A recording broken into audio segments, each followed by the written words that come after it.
अस्सलाम वालेकुम। कल आर्टिकल स्टार्ट किया था कंटिन्यूस फंक्शन का, तो इसको देखो। A function f is said to be continuous at x equal to c। किसी नंबर पे हमने कंटिन्यूस फंक्शन देखना है तो हमें ये 3 कंडीशन पूरी करवानी होगी। पहली कंडीशन कि वो डिफ़ाइन होगा, x की जगह पे c की वैल्यू रखेंगे। आंसर डिफ़ाइन आना चाहिए। डिफ़ाइन कल डिस्कस हो गया था कि अंडर रूट के अंदर नेगेटिव ना हो और 0/0 फॉर्म ना हो। तो ये सारी की सारी फॉर्म जो हैं ये अनडिफाइंड फॉर्म है, तो ये तीनों आंसर नहीं होने चाहिए। इसके अलावा कोई भी आंसर होगा काबिल कबूल होगा। अगली बात, लिमिट एग्जिस्ट करनी चाहिए। तो लिमिट एग्जिस्ट करने के लिए आपने पढ़ा हुआ है कि लेफ़्ट हैंड लिमिट किसकी इक्वल होती है, राइट हैंड लिमिट की। तो लेफ़्ट और राइट लिमिट इक्वल हो तो लिमिट एग्जिस्ट करेगी। और आखिरी बात इसके अंदर कि लिमिट का आंसर फंक्शन के आंसर के इक्वल आएगा। तो मतलब ये दो आंसर जो हमने निकाले होंगे ये आंसर इक्वल आ जाए, तीनों बातें पूरी हों तो फंक्शन कंटिन्यूस होगा। तीन में से एक बात भी पूरी होने से रह गई तो फंक्शन कंटिन्यूस नहीं रहेगा, डिसकंटिन्यूस हो जाएगा। क्वेश्चन नंबर 2 सेकंड पार्ट कल पहला कर गए थे, तो इसके अंदर भी आपके पास 3 हिस्से हैं फंक्शन के और वो डिसाइड करने हैं x ने। तो x लेस देन 1 होगा तो 3x माइनस 1, 4 होएगा अगर x इक्वल टू 1 हो, और 2x होएगा if x greater than 1। x less than 1 हो 3x minus 1, x equal to 1 हो 4 और x ग्रेटर देन 1 हो तो 2x। इसके आगे c लिखा हुआ है, c को अलग से लिख लें। तो हम करना चाहते हैं discuss continuity at x equal to c, और c यहाँ पे 1 है। शुरू करें। सबसे पहला हमें फंक्शन की वैल्यू चाहिए c के ऊपर। आपकी बार c कौन है 1, तो इसका मतलब फंक्शन की वैल्यू चाहिए 1 पे। तो देखना है कि फंक्शन की वैल्यू 1 के ऊपर क्या है 4। इसके बाद आपने x की जगह पे मतलब c की वैल्यू पुट कर देनी है। तो c यहाँ पे 1 है तो जहाँ x है 1 रख दें। क्योंकि 4 कांस्टेंट है, इसके साथ वेरिएबल कोई नहीं है इसलिए इसको फ़र्क नहीं पड़ेगा। तो हमारा पहला काम पूरा हो गया कि f(1) इज़ डिफाइंड। क्या काम किया आपने कि फ़ंक्शन की वैल्यू निकालनी है x इज़ इक्वल टू 1 पे। क्योंकि जब हम लिमिट निकालते हैं फिर लेफ़्ट और राइट निकालते हैं, लेकिन जब फंक्शन की वैल्यू निकालते हैं तो एग्जैक्ट उसी नंबर पे निकालते हैं जिस नंबर पे कंटिन्यूटी चेक की जा रही है। तो 1 पे चेक करेंगे तो आंसर फंक्शन का क्या आता है 4। 1 से लेस हो तो 3x माइनस 1, 1 से ग्रेटर हो तो 2x। तो पहला काम पूरा हुआ। इसके बाद लिमिट की बात करते हैं। तो लेफ़्ट हैंड लिमिट के अंदर x अप्रोचेस टू 1 बार, बार का मतलब होता है हम 1 से छोटे हैं। तो 1 से छोटे कहाँ पे हैं 3x माइनस 1। तो ये लेक्चर अगर कल का नहीं लिया आपने प्रॉपर तो पहले कल के लेक्चर को सॉल्व करना है, फिर आज की तरफ आइएगा, क्योंकि लिमिट का काम कल ही डिटेल से हुआ था। तो ये क्वेश्चन मेन लिमिट के अंदर ही हैं, बाकी क्वेश्चन बड़ा सीधा सीधा सी है। लेफ़्ट हैंड लिमिट निकालनी है तो x अप्रोचेस टू 1 बार। 1 बार का मतलब होएगा कि 1 से छोटे हैं। तो 1 से छोटे हैं तो फंक्शन की वैल्यू क्या आएगी 3x माइनस 1। तो जहाँ x है 1 रख दें। लेफ़्ट हैंड लिमिट गई। राइट हैंड लिमिट निकालो।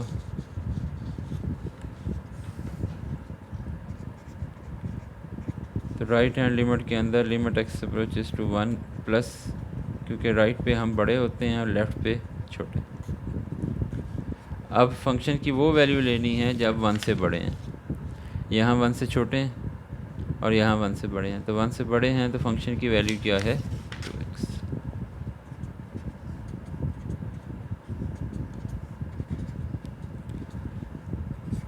ठीक है जी। तो लेफ़्ट हैंड लिमिट किसके इक्वल आ गई राइट हैंड लिमिट के। लेफ़्ट भी 2 निकली थी, राइट भी 2 निकली है। तो इसका मतलब क्या हुआ कि limit x approaches to f of x exist. अगर एग्जिस्ट करती है तो इसका आंसर लेफ़्ट और राइट के आंसर वाला होगा।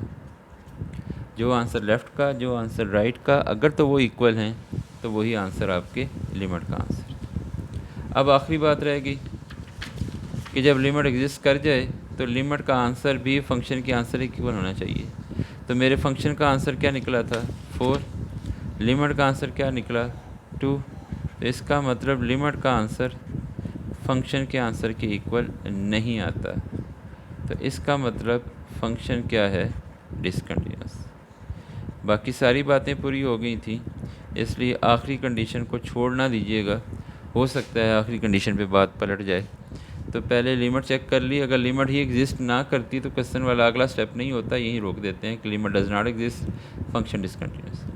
अगर लिमिट एग्जिस्ट हो गई है, फिर भी अगली कंडीशन देखनी है कि लिमिट ने जो आंसर दिया फंक्शन ने भी वही आंसर देना था। अगर लिमिट और फंक्शन दोनों आंसर सेम नहीं दे रहे तो इसका मतलब ये है कि फ़ंक्शन कंटिन्यूअस नहीं रहा। तीनों कंडीशन का पूरा होना लाजमी है। सही है। क्वेश्चन नंबर 3 के अंदर आपके पास क्वेश्चन एक ही है, लेकिन इसके अंदर 2 बार बातें पूछी हुई हैं। Less than -2,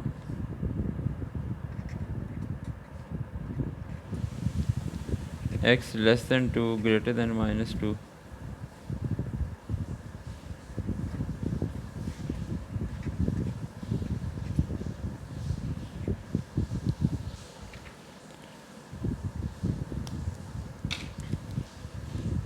discuss continuity question number 3 में x इज इक्वल टू 2 और x इज इक्वल टू -2। तो 2 पार्ट हैं, एक अब आपने करना है और ज़रूर बताना है कैसा सॉल्व किया है, क्योंकि ये थ्योरी वाले क्वेश्चन हैं, बार बार डेफिनेशन को ही जहन में रखना है तभी ये क्वेश्चन पूरे होंगे। तो मैं -2 पे चेक कर रहा हूँ, आपने +2 पे चेक करना है।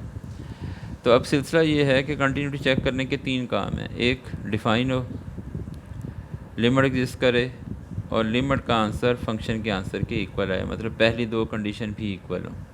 पहले डिफ़ाइन हो, फिर लिमिट एग्जिस्ट करे, फिर अगली वाली कंडीशन जो है वो पिछली 2 के आंसर को इक्वल भी रखे।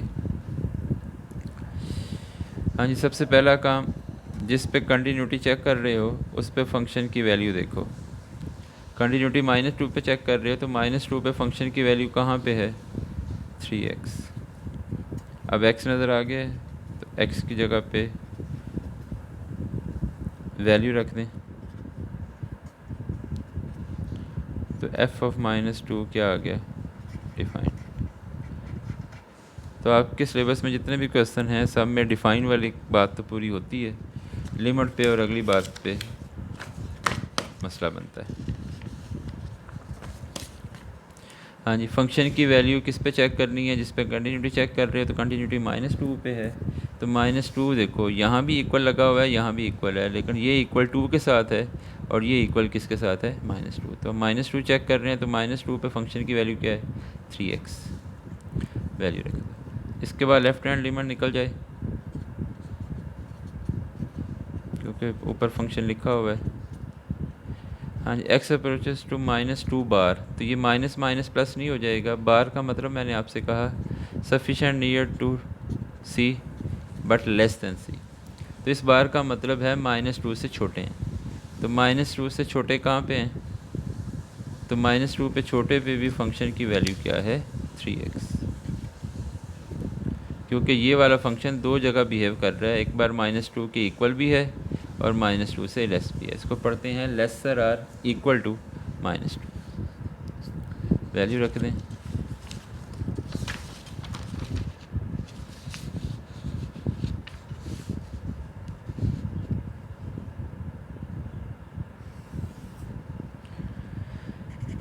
हाँ जी, लेफ्ट हैंड लिमिट x जगह -2 रख दिए तो -6 हो गया। यहाँ तक आ चुके थे, जिस सिर्फ -2 ही पुट करना था। अब नेक्स्ट चलें, राइट हैंड लिमिट। हाँ जी, राइट हैंड लिमिट कहती है कि x अप्रोचेस टू -2 प्लस का मतलब होता है -2 से बड़े हैं। तो यहाँ देखो तो x ग्रेटर देन है किससे? -2 से और लेस देन किसके है 2 के। तो यहाँ पे ग्रेटर देन 2 की बात पूरी हो रही है, तो ग्रेटर देन 2 का वही कॉन्सेप्ट है वो राइट हैंड लिमिट पे आएगा। 4 - 1 3।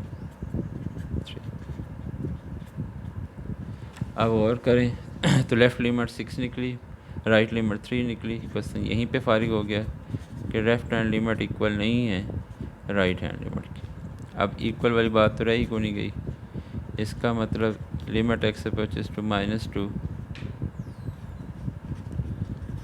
Does not exist. अगर एक बात भी तीनों में से पूरी होने से रहेगी तो इसका मतलब फंक्शन कंटिन्यूस नहीं है, फंक्शन डिसकंटिन्यूस।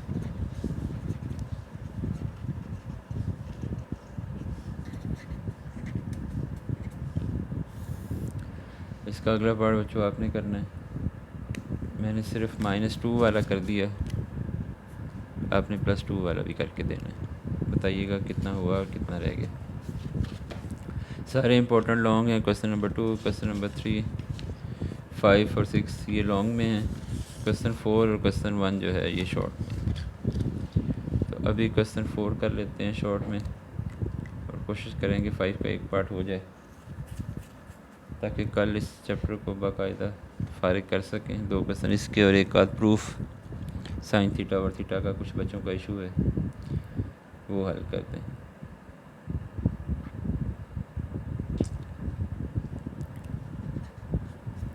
क्वेश्चन 4 में कहता है कि फंक्शन आपको दिया जा रहा है x+2 c+2। यहाँ कहता है find c so that limit x approaches to -1 exist. यहाँ पे कंटिन्यूस की बात नहीं की हुई, सिर्फ बात कर रहा है लिमिट के एग्जिस्ट होने की। बाकी सब में कंटिन्यूस की बात करता है, लेकिन सिर्फ इस स्पेसिफिक क्वेश्चन में लिमिट के एग्जिस्ट करने की बात करता है। तो लिमिट एग्जिस्ट कब करेगी? जब लेफ़्ट और राइट इक्वल होएगी। तो आपने क्या करना है कि लेफ़्ट और राइट लिमिट को इक्वल करके किसकी वैल्यू निकाल के देनी है? सी की, बस। तो पहले दोनों लिमिट निकाल लो फिर इक्वल कर देंगे। तो लिमिट x अप्रोचेस टू -1 बार f(x)। तो -1 से छोटे कहाँ पे होते हैं? -1 से छोटे कहाँ पे हैं? x+2 पे। तो ये आंसर आ गया left hand limit. Right hand की बात करो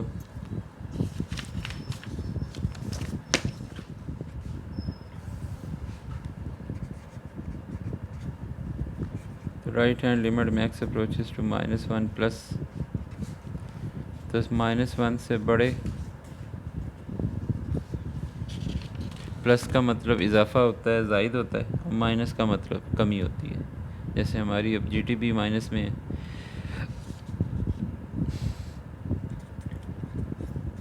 c+2। अब c भी x की वैल्यू में नहीं पुट हो सकता, 2 भी नहीं पुट हो सकता, तो x की जगह पे सिर्फ x की वैल्यू पुट हो सकती है और कोई नहीं। इसलिए c+2 पूरा ही कांस्टेंट है, वैल्यू ना पुट करने बैठ जाइएगा, मेहरबानी आपकी। तो ये c+2 का रह जाएगा। तो यहाँ लिखोगे as limit x approaches to -1 exist. ये हमें क्वेश्चन में बताया गया। अगर ये एग्जिस्ट करती है तो लेफ़्ट और राइट इक्वल होएगी। अगर लेफ़्ट और राइट इक्वल होएगी तो हमें यहाँ से c की वैल्यू मिल जाएगी।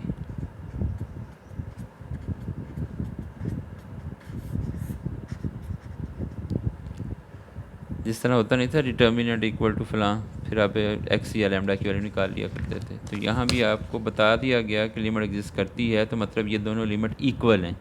आपने इस इक्वल की कंडीशन को यूज़ करके किसकी वैल्यू निकालनी है? c की। पहले लिमिट निकालनी होती थी, यहाँ लिमिट बता दी गई कि एग्जिस्ट करती है, आपने एग्जिस्ट की कंडीशन को यूज़ करके क्या निकालना है? c। ऐसे ही क्वेश्चन नंबर 5 और 6 है, दोनों लॉन्ग में बड़े अच्छे हैं। क्वेश्चन नंबर 5 और 6 दोनों के अंदर आपने वैल्यू निकालनी है और आपको बताया जा रहा है कि फ़ंक्शन कंटिन्यूस है। पिछले क्वेश्चन में और इसमें ये फ़र्क है कि यहाँ आपको बता दिया गया कि फ़ंक्शन कंटिन्यूस है, आपने वैल्यू निकालनी है। जैसे या इस क्वेश्चन में बताया गया कि लिमिट एग्जिस्ट करती है, सी निकालो। इसी तरह आप क्वेश्चन 5 में कह दिया गया कि फ़ंक्शन कंटिन्यूस है, एम एन निकालो। तो कंटिन्यूस की कंडीशन को यूज़ करना है वैल्यू निकालने के लिए। बाकी क्वेश्चन पिछले ही। फंक्शन की वैल्यू n है जब x इक्वल टू 3 है, -2x + 9 है जब x ग्रेटर दैन 3 है। तो आज के लेक्चर को करने से पहले कल का लेक्चर ज़रूर देख लेना है, बेशक वैसे ही सुन लेना थोड़ी देर के लिए, फिर इसके साथ चलना। दोनों लेक्चर को मिला के करना है, शाबाश, हिम्मत करनी है। सारे इंपॉर्टेंट क्वेश्चन हैं, लूज़ नहीं होने चाहिए। तो इस क्वेश्चन में कहता है कि फाइंड करो m and n so that function is continuous at x equal to 3। शुरू करें। सबसे पहला काम डिफ़ाइन का होता है। तो मुझे बताओ फंक्शन की वैल्यू क्या मिलेगी जब x 3 की इक्वल है। तो यहाँ 3 से लेस है, यहाँ 3 से ग्रेटर है। तो यहाँ 3 की इक्वल है, तो उस टाइम फंक्शन की वैल्यू क्या है, अब 3 रख दो, n के साथ x कोई नहीं है तो वैल्यू पुट ही नहीं होगी। तो पहला काम तो आपका गया हो कि f(3) किसकी इक्वल है, n की। क्योंकि हम यहाँ कंटिन्यूस नहीं साबित कर रहे, इसलिए डिफ़ाइन नहीं लिखेंगे, क्योंकि हम सिर्फ़ और सिर्फ किसकी वैल्यू कैलकुलेट करने जा रहे हैं, m की और n की। इसलिए कंडीशन लिखते हैं और चलते हैं। इसके बाद left hand limit x approaches to 3 बार। तो 3 बार का मतलब होता है 3 को अप्रोच कर रहे हैं लेकिन 3 से छोटे हैं। तो 3 से छोटे कहाँ पे हैं, mx पे। तो x की जगह वैल्यू पुट करनी है, m की जगह नहीं। तो ये आपकी क्या निकल आई, लेफ्ट हैंड। तो लेफ्ट हैंड लिमिट का मतलब x approaches to c but less than c। तो less than c less than 3 देख लेना है। राइट हैंड लिमिट, तो राइट का मतलब होता है हम नंबर से आगे हैं, मतलब हम इजाफे के साथ हैं राइट साइड पे। किसी भी नंबर के राइट पे बड़े होते हैं, लेफ़्ट पे छोटे। अब x अप्रोचेस टू 3, 3 से बड़े कहाँ पे हैं, -2x + 9 - 6 क्या हो गया, 3। अब यहाँ लिखोगे एज फंक्शन इज़ कंटिन्यूस। पहले एंड पे लिखते थे क्योंकि साबित करते थे, अब यूज़ कर रहे हैं तो पहले लिखेंगे कि फंक्शन कंटिन्यूस है। तो इसका मतलब क्या है, लिमिट एग्जिस्ट करती है। कोई भी फंक्शन कंटिन्यूस हो उसमें डिफ़ाइन भी होता है, लिमिट भी एग्जिस्ट होती है, और लिमिट का आंसर फंक्शन के आंसर के इक्वल होता है। तो लिमिट एग्जिस्ट करने का नाम क्या है, लेफ़्ट हैंड लिमिट किसके इक्वल, राइट हैंड लिमिट। तो लेफ़्ट क्या निकाली हुई है, 3m, राइट क्या निकाली हुई है, 3। तो कंडीशन यूज़ करके हमें एक अननोन की वैल्यू मिल गई। तो एक अननोन पूरा हुआ कि फंक्शन कंटिन्यूस है, तो इसका मतलब लिमिट एग्जिस्ट करेगी। तो लिमिट एग्जिस्ट कर गई तो m की वैल्यू आ गई। आल्सो लिमिट का आंसर फंक्शन के आंसर के इक्वल होगा। तो फंक्शन का आंसर कौन है, n।